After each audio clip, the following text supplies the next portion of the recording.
In this video, I will teach you tips and tricks that I've learned over 20 years on how to do bodywork like a pro to achieve a show car quality results. Guys, welcome back. So in this video, we're going to continue working on a Rolls-Royce Ghost.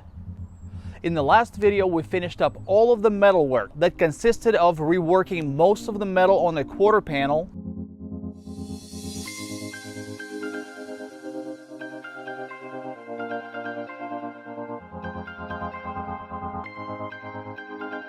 and also the door got finished up. After part of the mangled door skin was removed and then replaced with the donor skin that came off of a door from a Chevy Tahoe.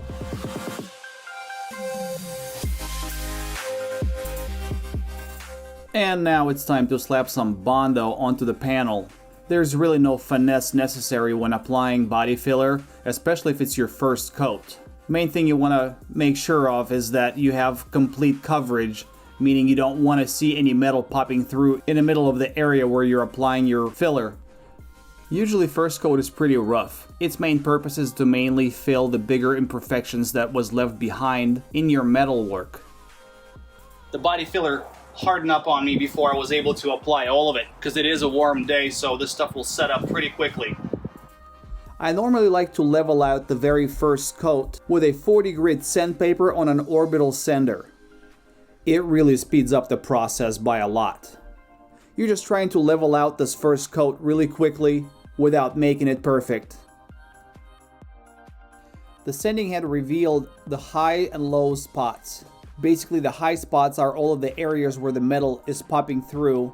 So I'm going to use a hammer with a sharp point on the end, and I will try and knock all of these high points down. Time for the second coat of body filler. I've used up the rest of my red hardener, so the blue hardener turns body filler green. But other than the color, there are no differences at all between the two hardeners. Starting with the second coat, instead of using an orbital sander, I will actually switch to a flat block. And I will also start using finer 80 grit sandpaper. The key to block out your panel to be really straight is to use long strokes and go in a cross-hatch pattern. Let the paper do the work and don't press so hard to where the metal is flexing. At this point, most of the bigger imperfections within the metal work had been filled and leveled out by the first coat. Therefore, now it is time to start to blend the body filler into an undamaged panel. So this way we would have a seamless transition between our damaged and undamaged areas. Now I'm going to concentrate on a wheel arch body line. I'm going to use a gauge that I built a couple of videos back. It really comes in handy in a situation such as this one. This way I'm not guessing where the body line should be. I get it traced out perfectly, and then I will tape off the area that I don't want the sandpaper making contact with. This is the only way to achieve that nice crisp body line because you're not sanding it off.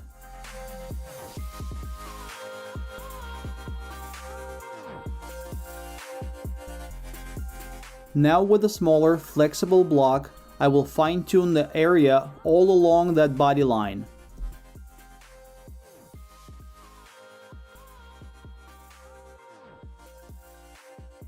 Once I'm satisfied with the outside of the body line, I reverse the tape and concentrate on the inside.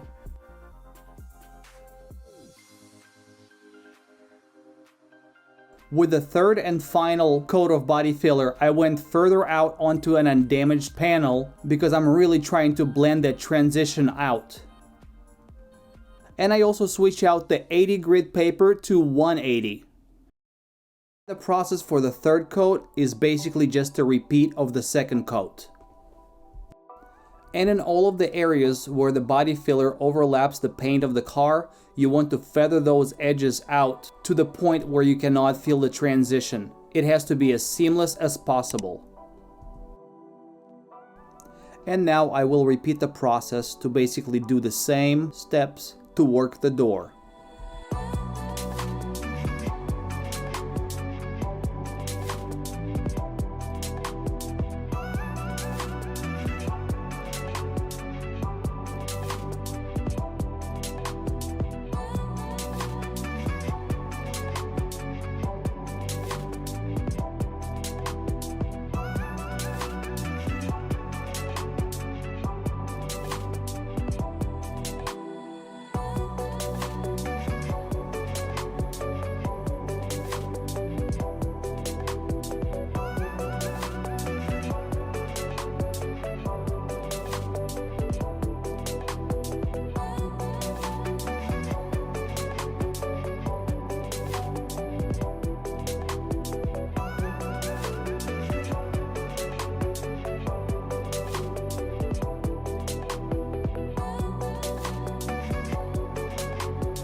So the body filler work is done and everything's feeling really good. So next step is I'm gonna hit up all of these areas that still have my 80 grit and 180 grit sandpaper scratches. I will hit all these areas up with 320 grit sandpaper on a DA. That way it'll smooth it all out, and that's gonna give you transitional area for the primer to go onto. As a very last precautionary step, you always want to check your body filler work for any type of small imperfections or pinholes. Because after checking, I did find about 5 or 6 little pinholes. I went ahead and mixed up some finishing glaze and used very small bits of it to fill all of the imperfections up with. And then I sanded everything lightly with a 320 grit sandpaper on an orbital sander. And now we're getting everything ready for primer. So all of the areas where we don't want any primer overspray will get covered up.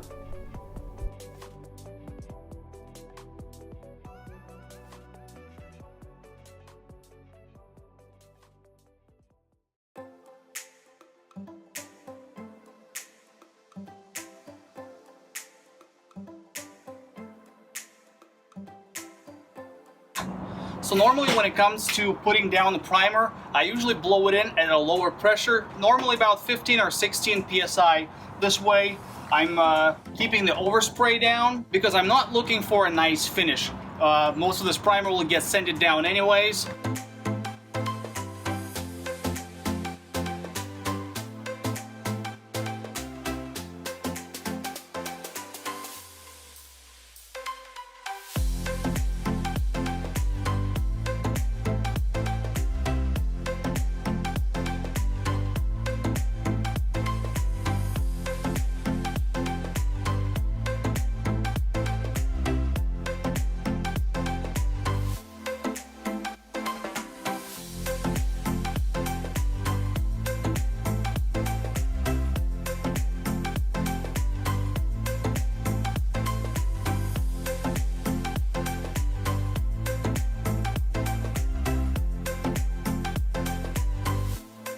Cool, so the primer is down, and the last thing that I normally do before I remove the masking paper is I lay down some guide coat. And in this case, what I normally do is I just use black primer in a can. This way it will offset the color of the gray primer. Don't ever use spray paint in a can because that will clog up your paper and it's just gonna make it really, really hard for you to sand down your primer. So just use primer in a can.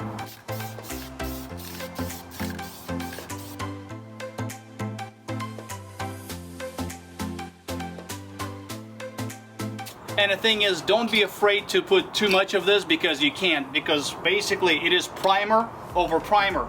You'll be sanding it down anyways.